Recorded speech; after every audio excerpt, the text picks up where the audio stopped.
Bollywood silver screen presenting the machine. ये कहानी उस वक्त की है जब इंग्लैंड और चाइना दोनों देशों के बीच में तनाव चल रहा था और दोनों ही देश अंदरूनी तरीके से अपने आप को मजबूत बनाना चाहते हैं ताकि अगर युद्ध हो तो जिस देश की टेक्नोलॉजी ज्यादा एडवांस हो वो उस युद्ध में जीत जाए। इंग्लैंड की एक लैब में जो जमीन के बहुत नीचे होती है वहां पर एक साइंटिस्ट को दिखाया जाता है और इस साइंटिस्ट का नाम विंसेंट होता है। विंसेंट के सामने एक सोल्जर होता है जिसके सिर पर गोली लगी है और ये लगभग पूरी तरह से मर चुका है, लेकिन विंसेंट ने अपने साइबरनेटिक इम्प्लांट से उसके दिमाग को रिपेयर कर दिया होता है और विंसेंट उससे बात करता है, लेकिन वो उसकी बात का कोई जवाब नहीं देता। विंसेंट अपने साथ काम करने वाले एक साइंटिस्ट को बोलता है कि पॉल के दिमाग के इम्प्लांट को एक्टिवेट करो और जैसे वो उसे एक्टिवेट करती है पॉल विंसेंट की तरफ देखता है। विंसेंट पॉल से पूछता है कि तुम्हारा नाम क्या है। पॉल को अपना नाम याद नहीं है, लेकिन पॉल बोलता है कि मैं अपनी मॉम से मिलना चाहता हूँ। विंसेंट पूछता है कि तुम्हें अपनी मॉम का नाम पता है, क्या तुम्हें उनका चेहरा याद है, लेकिन पॉल को कुछ भी याद नहीं होता। वो बार बार एक ही बात को रिपीट कर रहा होता है, I want my mom. Vincent उसकी इस बात पर ज्यादा ध्यान नहीं देता और जब विंसेंट अपने साथी साइंटिस्ट के साथ बात कर रहा होता है पॉल उसे पीछे से आके पकड़ लेता है। विंसेंट पॉल को बैठने के लिए कहता है, लेकिन पॉल विंसेंट के ऊपर हमला करके उसे जख्मी कर देता है और साथ ही जो यहाँ पर फीमेल साइंटिस्ट होती है पॉल उसे मार देता है। तभी यहाँ पर एक सोल्जर आता है, लेकिन पॉल उसकी गन छीनकर उसे भी मार देता है। इसके बाद वो विंसेंट को भी मारने वाला होता है, पर इससे पहले कि वो विंसेंट को गोली मारता है यहाँ पर एक और सोल्जर आता है और वो पॉल के सिर पर गोली मार देता है। इससे उसकी मृत्यु हो जाती है और विंसेंट की इस तरह से जान बच जाती है। अब इस घटना के बहुत दिन बाद जब विंसेंट पूरी तरह से रिकवर हो जाता है तो बहुत सारे रिसर्चर्स के पास जाता है और वो उनका काम देखता है। यहाँ पर एक लड़की होती है जिसका नाम एवा होता है और वो यहाँ पर अपने आर्टिफिशियल इंटेलिजेंस जो उसने हाल ही में बनाया होता है उसको इंट्रोड्यूस करती है और जब विंसेंट उसके आर्टिफिशियल इंटेलिजेंस से बात करता है तो उसका बनाया गया आर्टिफिशियल इंटेलिजेंस कंप्यूटर उसे ठीक उसी तरह जवाब देता है जिस तरह से इंसान देते हैं। विंसेंट उसे बोलता है कि तुमने बहुत अच्छा काम किया, तुमने इसे बहुत अच्छा सिखाया। एवा कहती है कि मैंने इसे सिखाया नहीं बल्कि इसने खुद सीख लिया, हम रोज बहुत सारी बातें करते हैं और इस तरह से कंप्यूटर खुद ही सीख लेता है। ये सुनने के बाद विंसेंट कहता है कि हम 10 मिनट का ब्रेक लेंगे और यहाँ पर बाकी जितने भी लोग होते हैं वो सब के सब बाहर चले जाते हैं और तब वो एवा से कहता है कि तुम अपने 5 साल यहाँ पर और बर्बाद मत करो, तुम्हारा काम बहुत अच्छा है, तुम बहुत सही ट्रैक पर हो और तुम्हारे काम के लिए जितनी भी फंडिंग की जरूरत होगी वो मैं तुम्हें गवर्नमेंट से दिलाऊंगा। एवा समझ जाती है कि विंसेंट गवर्नमेंट के लिए काम करता है। वो उससे पूछती है क्या तुम गवर्नमेंट के लिए वेपन्स बनाते हो। विंसेंट कहते कि नहीं, मैं उनके लिए इंटेलिजेंस मशीन्स बनाता हूँ और इसी तरह की एक मशीन मैंने भी बनाई थी। विंसेंट ने भी एक मशीन बनाई थी, लेकिन वो कम्युनिकेट करने में इतनी सक्षम नहीं थी जितनी की एवा की मशीन होती है और अब एवा इस बात के लिए अग्री कर जाती है कि वो विंसेंट के साथ काम करेगी। इसीलिए अगले दिन वो उस जगह पर जाती है जहाँ पर विंसेंट की लैब है और जब वो लैब के बाहर अपनी गाड़ी रोकती है तभी उसकी गाड़ी में एक औरत आती है और वो कहती कि मेरा बेटा अंदर है, ये मुझे मेरे बेटे से मिलने नहीं देते। दरअसल ये पॉल की मॉम होती है। पॉल वो सोल्जर होता है जिसके ऊपर विंसेंट ने कभी एक्सपेरिमेंट किया था और जिसने विंसेंट को जख्मी किया था और उसके साथी को मार दिया था। उसकी मॉम को अभी तक उसकी बॉडी नहीं मिली है, इसीलिए वो हमेशा यही बाहर खड़ी रहती है ताकि वो अपने बेटे से मिल सके, लेकिन इसे नहीं पता होता कि इसका बेटा मर चुका है। इसके बाद एवा अंदर पहुंच जाती है जहां पर वो विंसेंट से मिलती है। यहाँ पर बहुत सारे सोल्जर्स भी होते हैं और एवा देखती है कि उन सब के सिर पर एक निशान होते हैं और ये निशान ऐसे होते हैं जैसे इनका एक ही जगह पर ऑपरेशन किया गया है। विंसेंट उसे बताता है कि ये सब वो सोल्जर्स हैं जिन्हें वॉर में ब्रेन इंजरी हुई थी और यहीं से जहाँ पर उनके निशान है वहां से हमने उनके दिमाग के अंदर इम्प्लांट डाला है जिससे इनकी लाइफ, इनकी मेमोरी सब कुछ बहुत बेहतर हो गया। लेकिन इसका एक साइड इफेक्ट भी होता है, ये सब अपने बोलने की शक्ति खो चुके हैं, यानी कि ये बोल नहीं सकते। यहाँ पर विंसेंट एवा को थॉमसन से मिलवाता है। थॉमसन इस पूरे प्रोजेक्ट का डायरेक्टर यानी कि पूरे प्रोजेक्ट का हेड है और वो एवा से पॉलिटिक्स के बारे में क्वेश्चंस पूछता है। एवा पॉलिटिक्स में बहुत अच्छी नहीं होती। विंसेंट बोलता है कि हमने एवा को यहाँ पर पॉलिटिक्स के लिए नहीं बल्कि जिस काम में वो एक्सपर्ट है उसके लिए हायर किया है। इसके बाद ये एवा को एक आदमी के पास ले जाते हैं जिसके हाथ नहीं होते और अब उसे आर्टिफिशियल हाथ लगाए जाते हैं और इन हाथों के लगने के बाद उसके अंदर इतनी पावर आ जाती है कि वो अपने हाथ में मार्बल्स यानी कि कंचे पकड़ता है और उन्हें मसल कर चूरा चूरा कर देता है। ये देखकर एवा पूरी तरह से इम्प्रेस्ड हो जाती है। वो कहती है आज से पहले मैंने इतने स्ट्रॉन्ग कृत्रिम अंग कभी नहीं देखे। यहाँ जिस आदमी को आर्टिफिशियल अंग लगाए इसका नाम जेम्स होता है और वो एवा को बोलता है क्या मैं आपका हाथ टच कर सकता हूँ, क्योंकि मैंने बहुत वक्त से किसी भी इंसान का टच फील नहीं किया। हालांकि विंसेंट नहीं चाहता, वो कहता है कि तुम्हें अभी अपने हाथों पर कंट्रोल नहीं है, लेकिन एवा कहती है कोई बात नहीं, वो कंट्रोल कर लेगा। और इसके बाद एवा अपना हाथ जेम्स के हाथ पर रखती है और तभी जेम्स उसे घुमाता हुआ थॉमसन से और विंसेंट से दूर ले जाता है और उसे कहता है कि मुझे तुम्हारी मदद की जरूरत है, मैं तुम्हें एरिया 6 में मिलूंगा।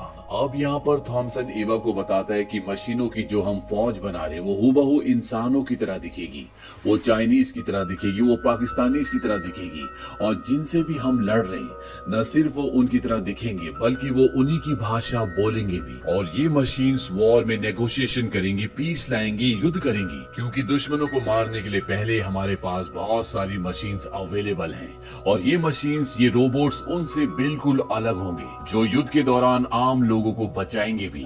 और इसमें हमारी ह्यूमन ऑफिसर्स को अपनी जान भी खतरे में डालने की कोई जरूरत नहीं होगी, क्योंकि ये मशीन्स अपना काम खुद ब खुद कर देंगी। इसके बाद थॉमसन वहां से चला जाता है और विंसेंट एवा को अपने साथ ले जाता है।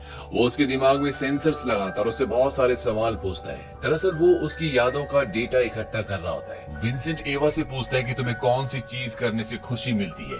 वो कहती है जब मैं कोई प्रॉब्लम को सॉल्व करती हूँ, मैथमेटिक्स से और साथ ही साथ डांस करने से भी। वो पूछते हैं कौन सी चीज तुम्हें डराती है। वो कहती है मकड़ियां, क्लाउन्स और कैंसर।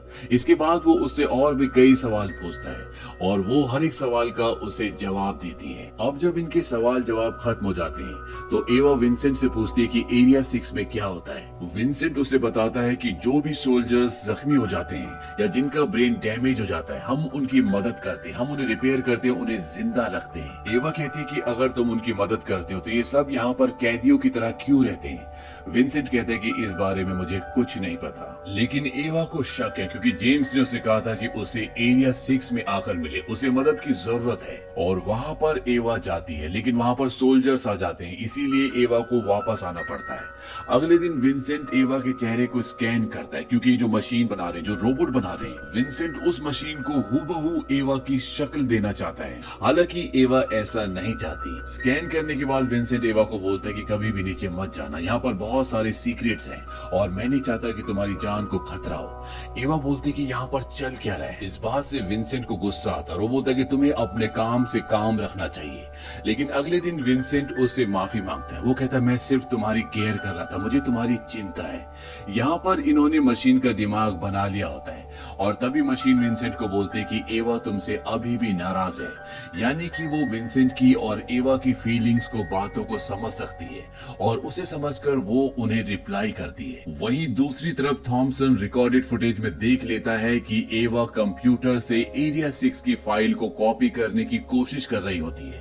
वो उसमें एक हैकिंग डिवाइस लगाती है और इस बात से थॉमसन को गुस्सा आता है। दरअसल एवा ने ये उस वक्त किया था जिस वक्त विंसेंट लैब के अंदर नहीं था और अब ये बात थॉमसन को पता है। थॉमसन उस जगह पर आ जाता है जहां पर विंसेंट और एवा है, जहां पर वो कंप्यूटराइज्ड दिमाग से बात कर रहे होते हैं और थॉमसन उस दिमाग से पूछता है कि हम चाइना को वॉर में कैसे हरा सकते हैं और वो इस सवाल का बिल्कुल सटीक जवाब देती है। इसके बाद विंसेंट और एवा घर की तरफ निकलते हैं और जब ये गाड़ी में होते हैं तो विंसेंट एवा को बताता है कि उसे ये जगह बिल्कुल पसंद नहीं है। एवा कहती है कि अगर तुम्हें जगह पसंद नहीं है तो इतने सालों से यहाँ पर काम क्यों कर रहे हो।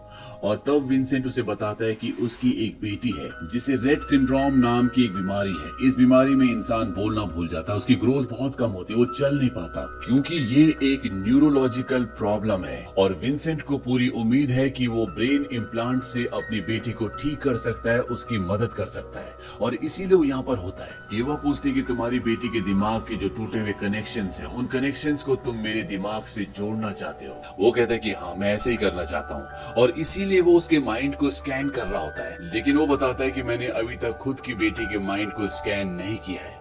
एवा कहती है कि मैं तुम्हारी मदद करूंगी, लेकिन तुम मुझसे कभी भी झूठ मत बोलना। तभी ये देखते हैं कि रास्ते में पॉल की मॉम खड़ी होती है, जिसे लगता है कि आज भी उसका बेटा जिंदा है, जबकि उसका बेटा मर चुका है। एवा कहती है कि रात बहुत हो चुकी है, हमें इन्हें शहर तक छोड़ देना चाहिए। एवा उनके पास जाती है और जैसे वो पलटती है तो एवा देखती है कि वो पॉल की मॉम नहीं होती, बल्कि ये कोई चाइनीज होता है जो उसे चाकू मार देता है। और ये सब कुछ थॉमसन अपनी स्क्रीन पर देख रहा होता है। इसका मतलब ये सब थॉमसन ने करवाया है। और इसके बाद वही चाइनीज एवा को गोली मारकर मार देता है, लेकिन यहाँ पर विंसेंट को कोई कुछ नहीं करता। और इस बात से विंसेंट को थॉमसन पर शक होता है, लेकिन थॉमसन उसे कहता है कि तुम लकी थे, वहां पर हमारे आदमी पहुंच गए थे, उन्होंने तुम्हें बचा लिया। लेकिन विंसेंट समझ जाता है कि थॉमसन उससे झूठ बोल रहा है और एवा का कत्ल उसी ने करवाया है। अब विंसेंट रोबोट को तैयार कर देता है और वो उसे हूबहू एवा की शक्ल देता है। उसके पास एवा के दिमाग का स्कैन भी होता है, उसे पता होता है कि एवा को क्या पसंद है क्या नहीं पसंद। वो उसका पूरा न्यूरोलॉजिकल सिस्टम उस रोबोट के अंदर डाल देता है और जब वो पूरी तरह से बनकर तैयार हो जाती है तो कोई नहीं कह सकता कि ये एक रोबोट है।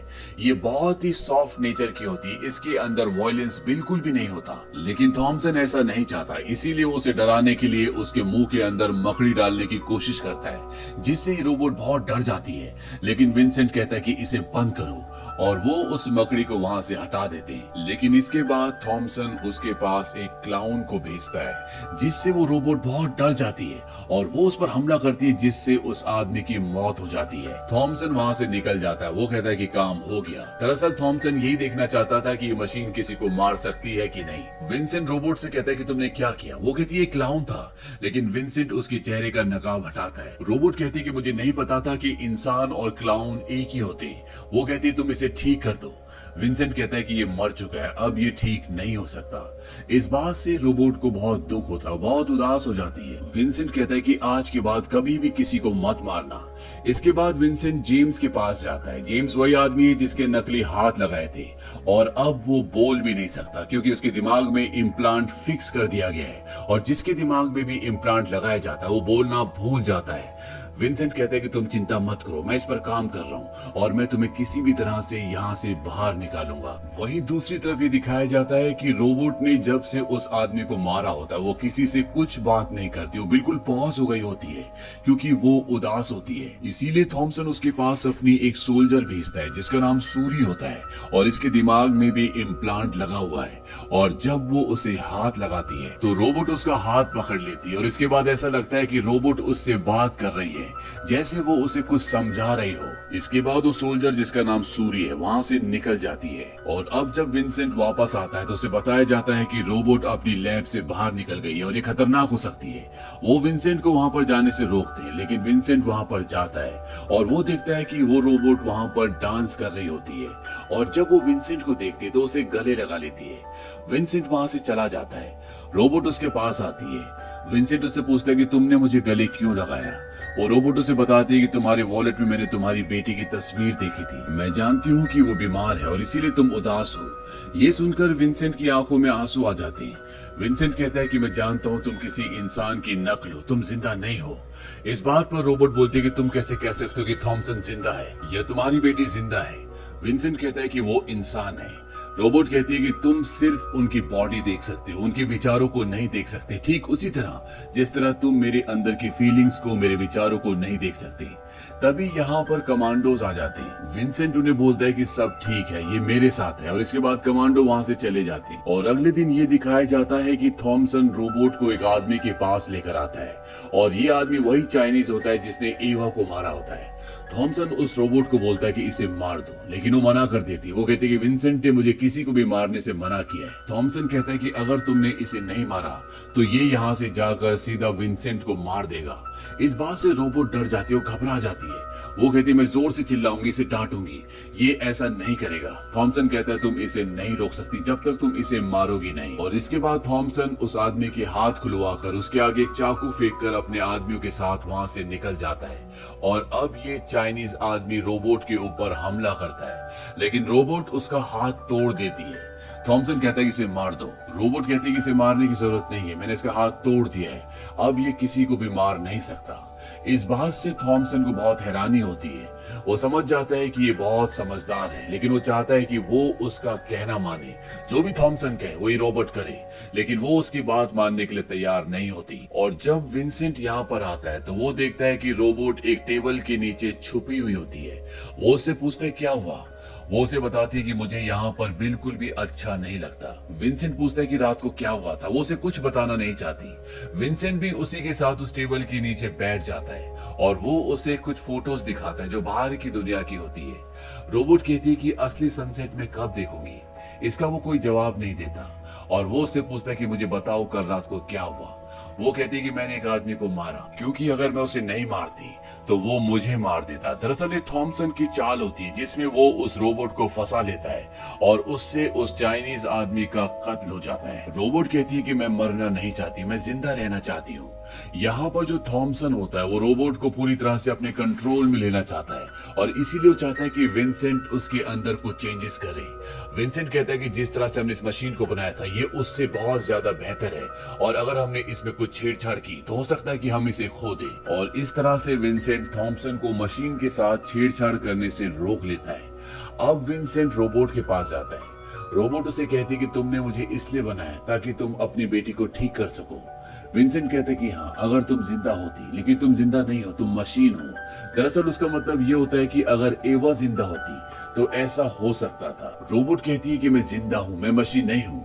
अगर तुम मुझे कहते हो कि मुझ पर भरोसा करो तो मैं जिंदगी भर तुम पर भरोसा करूंगी। दरअसल यहाँ पर जो रोबोट होती है उसके अंदर फीलिंग्स होती है और इन्हीं फीलिंग्स के चलते उसे विंसेंट से प्यार हो जाता है। अब विंसेंट को कॉल आता है और उसे बताया जाता है कि हॉस्पिटल में उसकी बेटी की तबीयत बहुत ज्यादा खराब हो गई है। वो हॉस्पिटल जाता है और वो उसके ब्रेन का पूरा स्कैन कर लेता है। अब यहाँ पर विंसेंट की बेटी का ऑपरेशन किया जाता है, लेकिन ऑपरेशन कामयाब नहीं हो पाता और विंसेंट की बेटी की मृत्यु हो जाती है। इस बात से विंसेंट बहुत परेशान हो जाता है। वो वापस लैब में आता है और कंप्यूटर में ये जानने की कोशिश करता है कि कैसे वो अपनी बेटी के ब्रेन को जो उसने स्कैन किया है वो किसी मशीन में डाल सकता है ताकि उसकी बेटी वापस उसे मिल जाए, लेकिन उसे कोई भी रास्ता नहीं दिखता। तभी वहां पर रोबोट आती है और वो उससे पूछता है कि जब तुम मुझे देखती हो तब तुम क्या फील करती हो। वो कहती है इसके लिए तुम्हें मेरी आंखों में देखना पड़ेगा और वो कैमरे से उसकी आंखों में जूम करके देखता है और वो देखता है कि उसकी आंखों में कई सारी विंसेंट की फोटोज है, यानी कि उसकी आंखों में दिमाग में कॉन्शियसनेस है। और इस बात से वो पूरी तरह से शॉक्ड हो जाता है, क्योंकि कॉन्शियसनेस उन्हीं के पास होती है जिनके पास फीलिंग्स होती है, जिनके पास दिमाग होता है। वो ये सारी बातें थॉमसन को बताता है। वो कहता है मशीन से भी बढ़कर कुछ है। थॉमसन कहता है कि हमें इसकी प्रोग्रामिंग बदलनी होगी। हो सकता है कि ये अपनी जैसी कई मशीन्स को बना दे और पीढ़ी दर पीढ़ी मशीनें बनती चली जाएं और ये इंसानियत के लिए खतरा हो सकती हैं। थॉमसन उसे कहता है कि तुम्हें उसकी प्रोग्रामिंग चेंज करके उसे पूरी तरह से मशीन बनाना होगा ताकि वो थॉमसन के ऑर्डर्स को फॉलो कर सके, लेकिन विंसेंट ऐसा नहीं करना चाहता। वो कहता है कि वो जिंदा है। और इसके बाद थॉमसन विंसेंट को उसकी बेटी की दिमाग की स्कैन वाली कॉपी दिखाता है। वो कहता है मैं जानता हूँ कि तुम्हारे पास तुम्हारी बेटी की ये आखिरी दिमाग की स्कैन कॉपी है और अगर तुमने वो नहीं किया जो मैं तुम्हें कह रहा हूँ तो मैं इस फाइल को डिलीट कर दूंगा। इसके बाद विंसेंट मशीन के पास जाता है और वो उसे बताता है कि थॉमसन चाहता है कि मैं तुम्हें मशीन बना दूं क्योंकि तुम बहुत क्लेवर हो, तुम इंसानों की तरह सोचती हो और अगर मैंने उनकी बात नहीं मानी तो मैं अपनी बेटी को हमेशा के लिए खो दूंगा। ये सुनने के बाद मशीन अपने आप को सेक्रीफाइस करने के लिए तैयार हो जाती है और जब विंसेंट उसके सिर को खोलता है तो वो डर जाती है। वो कहती मैं मरना नहीं चाहती, मैं एक अच्छी इंसान बनकर दिखाऊंगी। मैं ना ही एवा हूँ ना कोई और हूँ, मैं हूँ। विंसेंट कहता है कि तुम चिंता मत करो, सब कुछ ठीक हो जाएगा और वो उसके दिमाग से उसकी कॉन्शियसनेस को निकाल देता है जिससे वो ह्यूमंस की तरह सोचती है, उनकी तरह बिहेव करती है, उसके अंदर फीलिंग्स आती है। और इसके बाद वो थॉमसन के पास जाता है और उससे अपनी बेटी के दिमाग की स्कैन कॉपी मांगता है जो उसने हॉस्पिटल से चुरा ली थी, लेकिन थॉमसन उसे देने से मना कर देता है और अपने आदमियों को कहता है कि इसे पकड़ लो। और अब थॉमसन ने विंसेंट को बंदी बना लिया है और रोबोटिक मशीन भी होश में आने के बाद वही कर रही होती है जो कि थॉमसन कह रहा होता है और थॉमसन उसे ऑर्डर देता है कि विंसेंट के सिर पर गोली मार दो। वो विंसेंट के पास जाती है और गोली चलाती है, लेकिन उस बंदूक में गोली नहीं होती, इसीलिए विंसेंट की जान बच जाती है। तभी थॉमसन के पास उस साइंटिस्ट का कॉल आता है जो इस पूरे ऑपरेशन में विंसेंट के साथ था, और वो उसे बताता है कि विंसेंट ने हमें बेवकूफ बनाया। उसने उस रोबोट यानी कि मशीन के अंदर से कोई कॉन्शियसनेस कुछ नहीं निकाला, उसने सिर्फ एक जीपीएस डिवाइस निकाला है। और ये सुनकर वो हैरान हो जाता है और वो अपने सभी आदमियों को ऑर्डर देता है कि मशीन को और विंसेंट को तुम कहीं भी देखो उन्हें गोली मार देना। और इसके बाद वो कैमरा ऑन करता है और कैमरा में वो देखता है कि वहां पर मशीन होती है जो उसी को देख रही होती है और वो उसे देखकर हंसती है। इसके बाद कैमरा ऑफ हो जाता है और मशीन विंसेंट को खोल देती है।